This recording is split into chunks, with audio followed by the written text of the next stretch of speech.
Everyone, so I hope you all are doing well. So start करते हैं आज का लेक्चर, जहां पे हम कंटिन्यू करने वाले हैं रिस्पॉन्सिबिलिटी टूवर्ड्स गवर्नमेंट। तो हमने ऑलरेडी वेरियस रिस्पॉन्सिबिलिटी देख लिया है वेरियस इंटरेस्टेड ग्रुप के लिए और अच्छे से समझ भी लिया है। नाउ आज हम जो करने वाले हैं वो है टूवर्ड्स गवर्नमेंट, हमारी क्या क्या रिस्पॉन्सिबिलिटी होती है। तो गवर्नमेंट मतलब कि हमारे जो पॉलिटिक्स पार्टी, हमारे जो रूलिंग पार्टी होते हैं, जो हमारे लॉज होते हैं, इनफैक्ट चाहे वो पेमेंट ऑफ टैक्सेस हो, चाहे वो किसी भी प्रकार के लॉज जो लाए जाते हैं वो गवर्नमेंट के थ्रू आते हैं। तो क्या क्या हमारी रिस्पॉन्सिबिलिटी है जहां पे गवर्नमेंट की वजह से हम इस देश में पार्टिसिपेट कर पा रहे, बिजनेस कर पा रहे, तो क्या इनके टूवर्ड्स भी हमारी रिस्पॉन्सिबिलिटी है? Yes, of course. तो गवर्नमेंट क्या करता है, सारे बिजनेसेस को रेगुलेट करता है, कंट्रोल करता है in a systematic economic development of the country and safeguarding the interest of common man. तो गवर्नमेंट बहुत सारे ऑब्जेक्टिव के लिए काम करता है, बहुत सारी चीजों के लिए काम करता है, जिससे अल्टीमेटली कौन सा गोल अचीव होता है? Safeguarding the interest of common man. Government बहुत सारे बिजनेसेस को इंसेंटिव भी प्रोवाइड करते हैं, incentive and subsidy. Incentive and subsidy मतलब जब भी गवर्नमेंट को किसी बिजनेस का काम अच्छा लगता है, कोई बिजनेस सोशल वेलफेयर के लिए काम कर रहा होता है, तो गवर्नमेंट जो है इंसेंटिव एंड सब्सिडी देता है। मतलब कि या तो जैसे हो गया आपको मशीन्स दे दिया, हैवी मशीन्स, कॉस्टली मशीन्स, या तो कभी कभार ऐसा होता है कि आपको फंडिंग प्रोवाइड कर दी मशीन खरीदने की, तो इसको हम सब्सिडीज या इंसेंटिव में काउंट करते हैं। तो हमारा गवर्नमेंट के टूवर्ड्स क्या क्या रिस्पॉन्सिबिलिटी है? तो सबसे पहला है टाइमली पेमेंट ऑफ टैक्सेस। तो आपको पता है ना टैक्सेस मतलब क्या होते हैं। हमारे कंट्री में बहुत सारे टैक्सेस हैं, sales tax, income tax, wealth tax तो निकल चुका है, सेल्स टैक्स को आजकल हम जीएसटी बोलते हैं, इनकम टैक्स तो आप लोगों को पता ही होगा, जो हर एक बिजनेस को पे करना रहता है जब भी वो प्रॉफिट अर्न करे। और सेल्स टैक्स या जीएसटी मतलब कि जब भी कोई business sale and purchase of goods and service कर रही होती है तो उनको एक इनडायरेक्ट टैक्स पे करना पड़ता है, जिसको हम बोलते हैं जीएसटी। ठीक है, तो इट वुड बी मतलब कि एक कैसा होता है कि आप एक बिजनेसमैन हो, आपको क्या बोला गया है? ट्रस्टी ऑफ द सोसाइटी बोला गया है। तो गवर्नमेंट ऑफ कोर्स कहां से काम करेगी? उनके पास थोड़ी पैसे उग रहे पेड़ पे, तो वो कहीं ना कहीं आप लोग जो बिजनेस कर रहे हैं, जो सर्विस कर रहे हैं, उनके टैक्सेस को, उनके वो जो टैक्सेस पे करेंगे कहीं ना कहीं वो अप्लाई करेंगे कंट्री के डेवलपमेंट के लिए। और जब ओवरऑल कंट्री डेवलप होगी तो फायदा अल्टीमेटली किसको होगा? बिजनेसमैन को ही होगा। तो मुझे बोलो, क्या हमारी एक रिस्पॉन्सिबिलिटी नहीं है कि जब भी हम बिजनेस करें, सर्विस करें, या जो भी हम कॉमन मैन है, तो हमने ईमानदारी से टैक्सेस पे करना चाहिए, ताकि गवर्नमेंट को भी जब इंफ्रास्ट्रक्चर पे खर्चा करना हो, कंट्री के ऑब्जेक्टिव के लिए खर्चा करना हो, डेवलपमेंट के लिए, इकोनॉमिक डेवलपमेंट के लिए खर्चा करना हो, तो वो उनके लिए इजिली हो जाए। आई नो अपनी कंट्री जो है बहुत करप्टेड है, ये है वो है, बट यस जब हम बुक की बात कर रहे, बुकिश नॉलेज की बात कर रहे, तो मुझे यही बोलना पड़ेगा कि यस आपने अपनी ईमानदारी से टैक्सेस पे करना चाहिए, ताकि गवर्नमेंट इन सब चीजों में, रोड बोलो, ब्रिजेस बोलो, डैम वगैरह बोलो, इसमें खर्चे कर पाए। और ये अल्टीमेटली किसको बेनिफिट होने वाला है? ओवरऑल कंट्री को बेनिफिट होने वाला है, जिससे कि डेवलपमेंट ऑफ द कंट्री होगा और अल्टीमेटली इसका इनडायरेक्टली फायदा हर एक बिजनेसमैन को मिलना ही मिलना है। Now second one is observing rules and regulation. देखो, कहने का मतलब है कि जब भी गवर्नमेंट कोई रूल्स एंड रेगुलेशंस लेके आता है तो उसके पीछे का कोई रीजन होता है। जैसे गवर्नमेंट ने कुछ सालों पहले मोटर व्हीकल एक्ट लाया था, इंडियन कॉन्ट्रैक्ट एक्ट है हमारे कंट्री में, कंपनीज एक्ट है हमारे कंट्री में, बहुत सारे सोशल वेलफेयर के लिए भी है ना, सेव गर्ल चाइल्ड वगैरह, ये सारी चीजों पे लेबर लॉज है हमारे कंट्री में। तो एक्चुअली इसको लाने का मकसद ये है कि कोई जो सेक्शन ऑफ सोसाइटी है वो प्रोटेक्ट हो सके।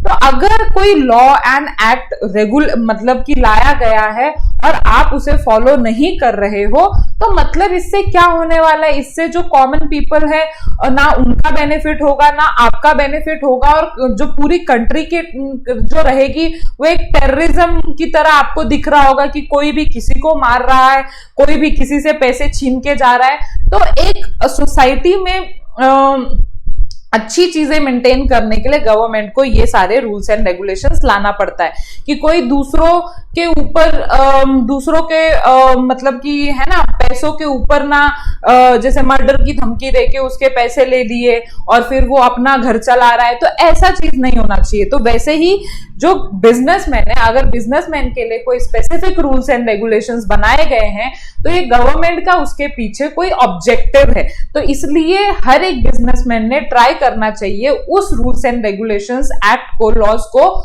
जितना हो सके उतना वो फॉलो करे। So rule frame by government for business should be fully complied. The business should follow laws regarding obtaining licence of specified business, operation of business, business determination and production. They should conduct business in a lawful manner. तो किसी भी चीज के लिए जो भी laws जो government के थ्रू बनाए गए हैं उसको फॉलो करना किसका जिम्मेदारी होता है, ये बिजनेसमैन की रिस्पॉन्सिबिलिटी होती है। Now next one is earning foreign exchange. अभी ये क्या जिम्मेदारी है, तो देखो आपने सुना होगा कि हमारे कंट्री में एक पिगी बैंक होता है ना, वो पिगी बैंक किसके पास, आरबीआई के पास, मतलब कि सेंट्रल गवर्नमेंट के पास एक पिगी बैंक होता है जिसमें फॉरेन एक्सचेंज जमा किए जाते हैं ना। और जितने ज्यादा हमारे कंट्री में ये फॉरेन एक्सचेंज होगा उतने ज्यादा हम इंपोर्ट कर सकते हैं, मतलब हमको डॉलर खरीदने की जरूरत नहीं पड़ेगी। और ये आप ज्यादा से ज्यादा फॉरेन एक्सचेंज जो रिजर्व है वो ज्यादा से ज्यादा अपनी कंट्री कैसे ला सकती है, जब ज्यादा से ज्यादा बिजनेसमैन एक्सपोर्ट करेंगे। क्योंकि जब हम इंडिया वाले लोग अपना कोई प्रोडक्ट मार्केट में, फॉरेन मार्केट में, ग्लोबल मार्केट में बेचेंगे तो हमारे पास बाहर के देशों की करेंसी आएगी, और जब हमें उस करेंसी की जरूरत पड़ेगी तो हमको खरीदने की जरूरत नहीं पड़ेगी, हमारे पास ऑलरेडी फॉरेन एक्सचेंज रिजर्व रहेगा जो कि गवर्नमेंट के पिगी बैंक में रहता है। तो इसलिए वो बोल रहे हैं कि बिजनेसमैन ने हमेशा ट्राई करना चाहिए ज्यादा से ज्यादा एक्सपोर्ट करने के लिए, ज्यादा से ज्यादा कॉम्पिटिटिव होने के लिए। कॉम्पिटिटिव मतलब आप जब तक फॉरेन मार्केट में अपना प्रोडक्ट नहीं कंपीट कर पाओगे तो कोई भी फॉरेन मार्केट बैठा नहीं है आपके प्रोडक्ट को लेने के लिए। इसीलिए बिजनेस के ऊपर ये रिस्पॉन्सिबिलिटी डाली है कि ये आपकी जिम्मेदारी है कि आप क्या करो, एक कॉम्पिटिटिव प्रोडक्ट बनाओ, उसे एक्सपोर्ट करो, ताकि हमारे पास क्या आए, ज्यादा से ज्यादा फॉरेन रिजर्व, फॉरेन एक्सचेंज आए। So the government also expects from business organization that it will earn foreign exchange by exporting good. The government require his foreign exchange for importing various good, valuable and important product. Okay. Now next one is economic development.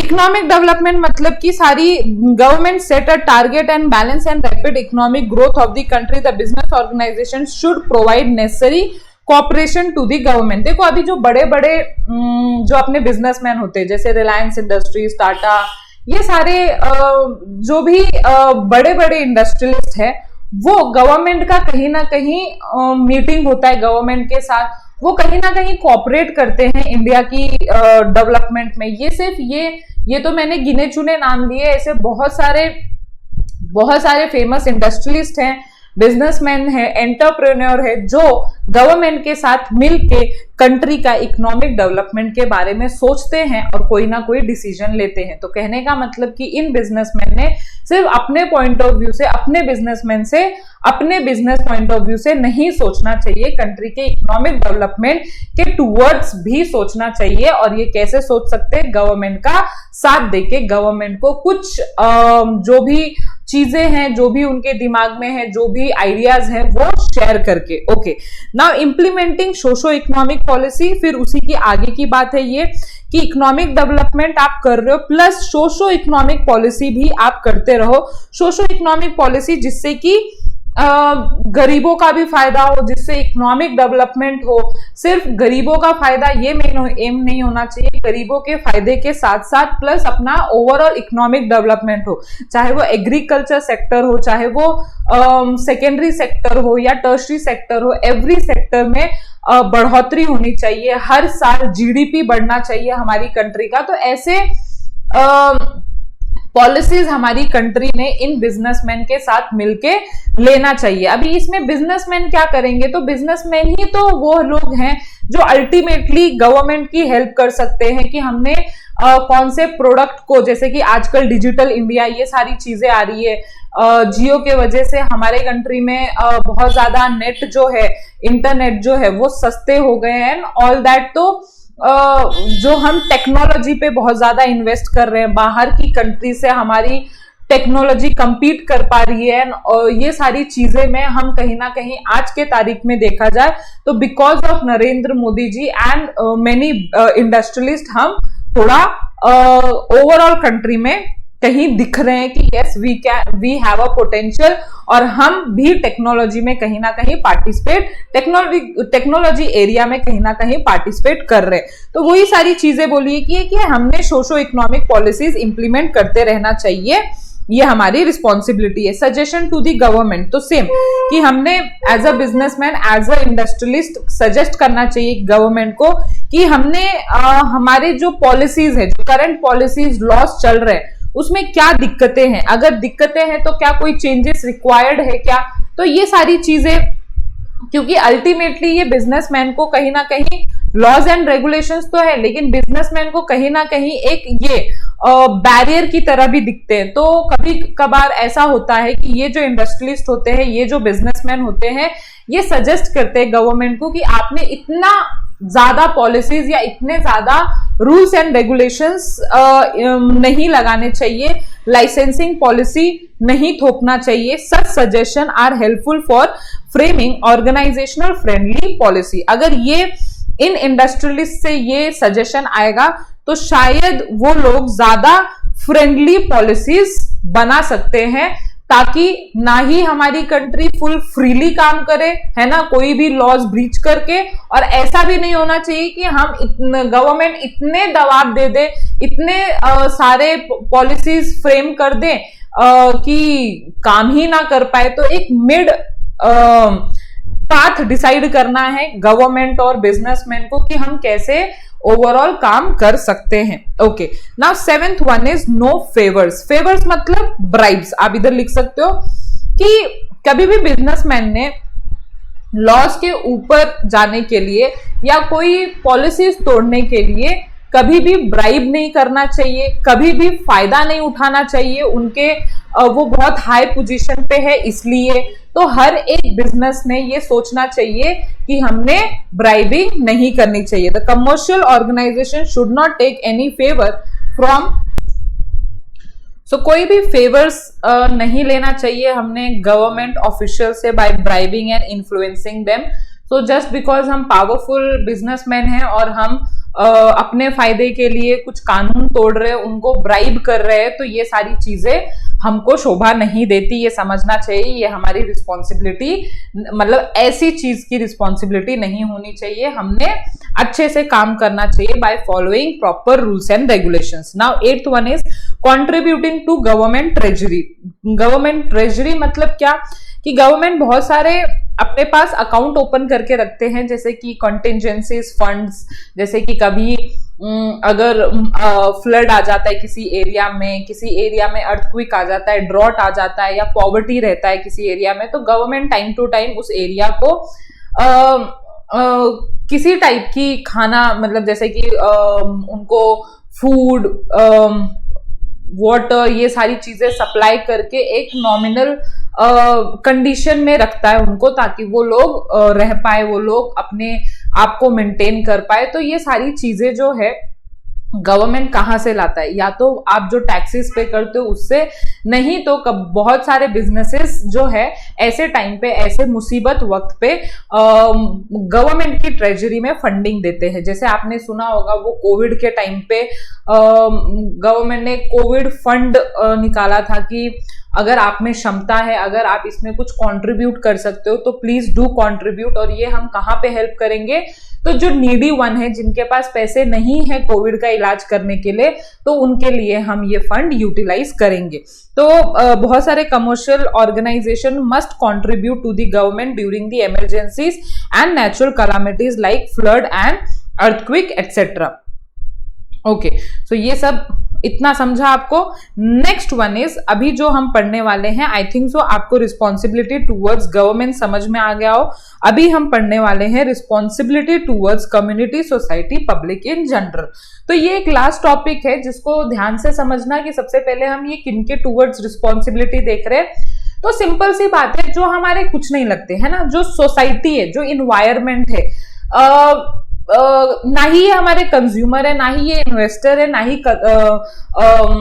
Owner है, but just ये हमारे आसपास के लोग हैं। तो क्या हमारी इनके टूवर्ड्स कुछ रिस्पॉन्सिबिलिटी होनी चाहिए? तो यस, पूरा चैप्टर इसी पे बेस है कि आप लोग सिर्फ इस एक्सपेक्टेशन से नहीं कि ये हमारे कुछ लगते हैं इसलिए हमने इनको कुछ देना चाहिए। तो ये हमारी आसपास के, जैसे हमने देखा कि businessman can not be work in isolation, तो हमारी एक सोसाइटी एग्जिस्ट करती है जिसके वजह से हम जो बिजनेसमैन है वो काम कर पाती है। तो ये इनके टूवर्ड्स भी हमारी रिस्पॉन्सिबिलिटी होनी चाहिए।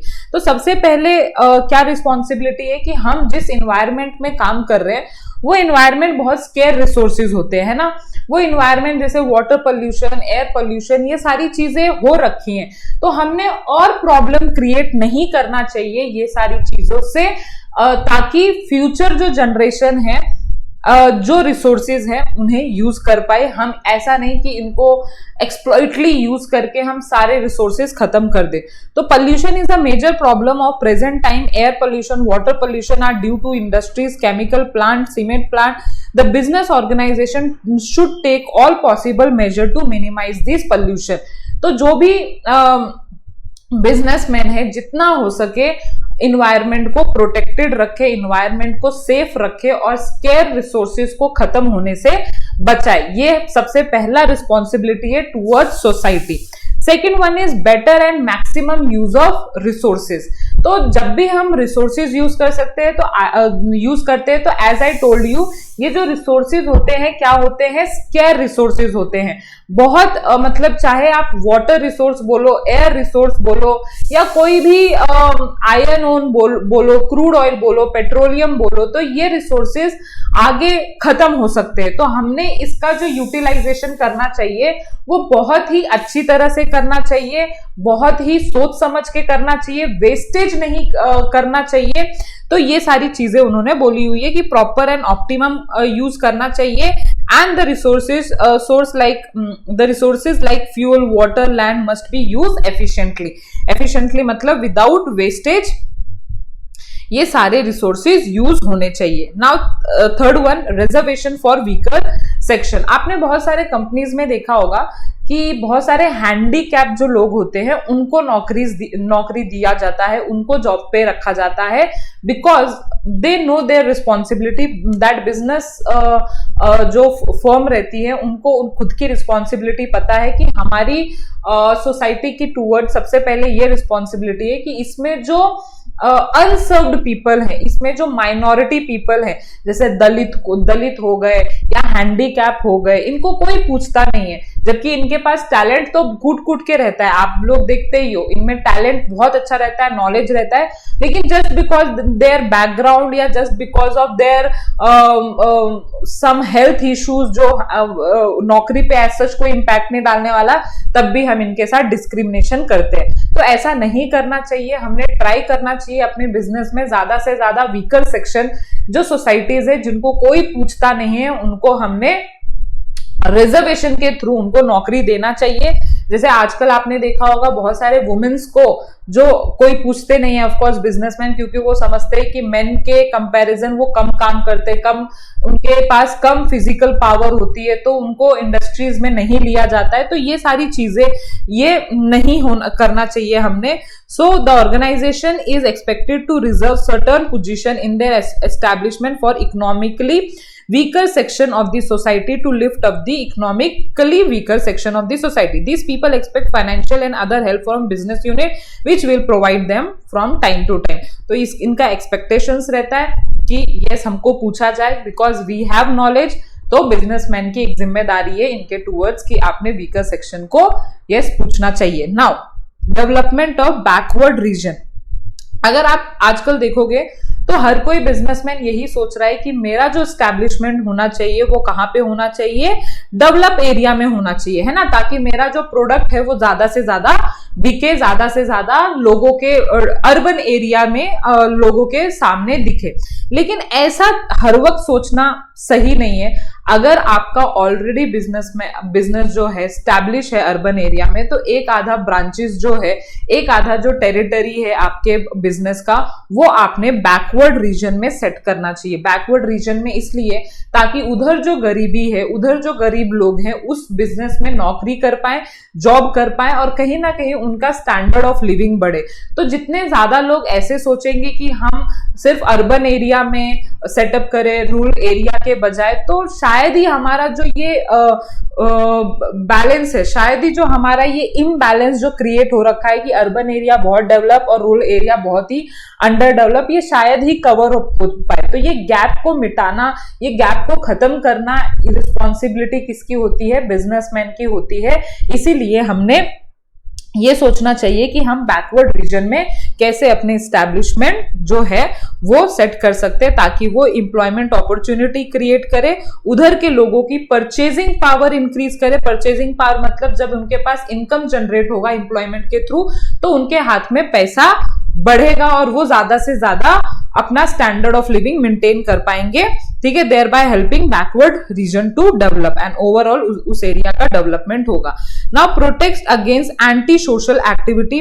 तो एंटी सोशल एक्टिविटी मतलब कि सोसाइटी में ऐसे बहुत सारे प्रॉब्लम हैं, बहुत सारे दिक्कतें हैं जो हमने रोकना चाहिए। जैसे स्मगलिंग हो गया, ड्रग्स की स्मगलिंग हो गई, या जो प्रोडक्ट ऑथराइज नहीं है सेल करना, वो ओपीएम वगैरह, जो ओपीएम अफीम वगैरह होता है ना, तो उसका अगर आप प्रॉपर लाइसेंस वगैरह से नहीं करते हो तो दिस इज स्मगलिंग, ठीक है। तो ये आपने प्रॉपर लाइसेंस वगैरह लेके ही आपने गुड्स का जो परचेज सेल है वो करना चाहिए। तो ये सारे सोसाइटी को नुकसान पहुंचाती है, सोसाइटी के भोले भाले लोगों को दिक्कत पहुंचाती है, इसीलिए हमने एंटी सोशल एक्टिविटी में पार्टिसिपेट नहीं करना चाहिए। It will adversely affect the society, no financial help should be provided for that, है ना, कि हमने ऐसे चीजों को ऊपर उठाने के लिए हमने किसी स्मगलर्स को पैसा प्रोवाइड किया, क्योंकि वही स्मगलर जो है हमारे बिजनेस में कोई हेल्प प्रोवाइड कर रहे हैं जस्ट बिकॉज ऑफ दैट, जैसे आप मूवीज में देखते हो। तो वैसा नहीं करना चाहिए, इससे जितना हो सके दूर रहना चाहिए, क्योंकि ये सोसाइटी के ऊपर बहुत बुरा इंपैक्ट गिराता है। जैसे आपने देखा बिहार और गुजरात में अल्कोहल बैन है, तो एक रीजन था इसको बैन करने का, गवर्नमेंट को अपनी इनकम की चिंता नहीं थी, बट इनको मना कर दिया गया अल्कोहल बेचने एंड खरीदने से। बट स्टिल अगर आप देखोगे तो कहीं ना कहीं जो ये चीज है स्मगल हो रहा है अल्कोहल, गुजरात या बिहार की बात करो, बिहार में तो बहुत ही गंदी तरह से स्मगल हो रहा है अल्कोहल, कि यार मतलब ना ही गवर्नमेंट को टैक्स मिल रहा है अल्कोहल के परचेज एंड सेल पे, और प्लस ये स्मगलिंग के थ्रू लोग जो है और कमा रहे हैं। तो एक्चुअली ओवरऑल ऑब्जेक्टिव जो है गवर्नमेंट का वो फेल जा रहा है। 6th one, financial assistant. अगर देखो कभी कभार क्या होता है कि आप एनजीओज में या कोई कैंपेन में पैसा प्रोवाइड, फंडिंग कर सकते हो, ताकि जो एनजीओ है जो अच्छे काम के लिए काम कर रहे हैं उनको हेल्प प्रोवाइड हो और वो और अच्छा करे। जैसे कि इन लोगों को हेल्प ना प्रोवाइड करके अगर आप यही इन लोगों को हेल्प प्रोवाइड करोगे तो ओवरऑल सोसाइटी अच्छी बनेगी, हमारी समझदार सोसाइटी बनेगी। तो जो हमारे सोशल कॉजेस जैसे इरेडिकेशन ऑफ पॉवर्टी, लिटरेसी, लोगों को पढ़ना लिखना आना चाहिए, उसके लिए बहुत सारे एनजीओ काम कर रहे हैं, पॉवर्टी कम से कम होना चाहिए, बहुत सारे बिजनेसमैन इसके ऊपर काम, बहुत सारे एनजीओ कैंपेन जो है इस पे काम कर रहे हैं, फाइनेंशियल असिस्टेंट मिले कौन से बैकवर्ड रीजन को अपने मेडिकल इमरजेंसीज के लिए, तो उसके लिए भी बहुत सारे कैंपेन काम कर रहे हैं। तो आपने ऐसे कैंपेन, ऐसे एनजीओ को फंडिंग देनी चाहिए, फाइनेंशियल असिस्टेंस देना चाहिए, ताकि वो लोग और अच्छी तरह से ये जो अच्छा ऑब्जेक्टिव है, ये जो एकदम नेक ऑब्जेक्टिव है वो करें।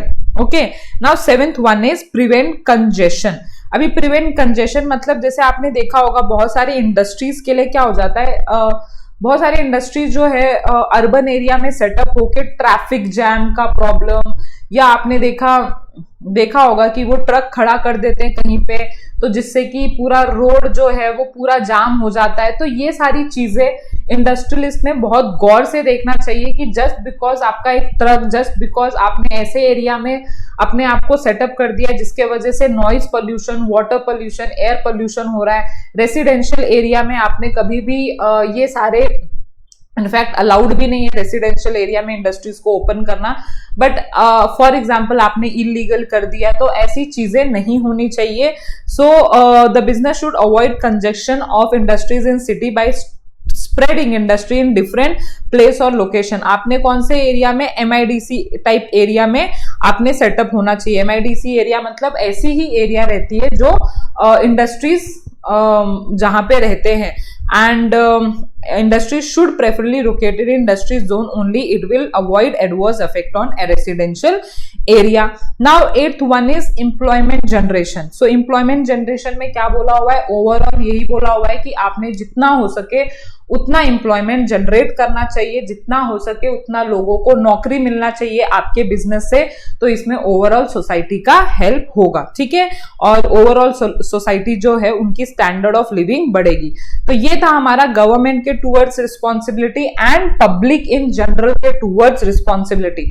आई थिंक सो आपको ईच एंड एवरी पॉइंट आपको अच्छी तरह से समझा है और कोई दिक्कत नहीं आ रहा है। And I would like to have a suggestions from you कि क्या ये लेक्चर आपके लिए सही है। यस, आई नो आपको थोड़े लंबे लंबे लेक्चर लग रहे होंगे, पढ़ने में थोड़ा बोर लग रहा होगा, आई नो, क्योंकि इसमें कोई मैं जोक भी नहीं मार रही सारंग सर की तरह। लेकिन अपार्ट फ्रॉम दैट, अगर आप मेरे को ये सजेस्ट कर पाओ कि क्या आपको ईच एंड एवरी पॉइंट समझ रहा है, आप कर रहे हो, आपकी तैयारी हो रही है, तो मेरे लिए ये एक अच्छा इनपुट रहेगा आगे के लेक्चर्स को अपलोड करने के लिए। So hope you like the lecture. मिलते हैं नेक्स्ट लेक्चर में, बाय बाय। अगर आपको ये वीडियो पसंद आता है तो जरूर लाइक कर देना, चैनल को सब्सक्राइब कर देना कंटिन्यूअस नोटिफिकेशन के लिए, अपने ज्यादा से ज्यादा फ्रेंड्स को शेयर कर देना, और अगर आपको ये वीडियो में कुछ पसंद आता है, कुछ सजेशन देना है, तो जरूर हमें कमेंट करके बताना। सो ये हमारे कुछ सोशल मीडिया अकाउंट्स हैं जहां पे आप हमारे साथ और अच्छे से जुड़ सकते हैं, तो जरूर फॉलो करना। So see you in next video, bye bye.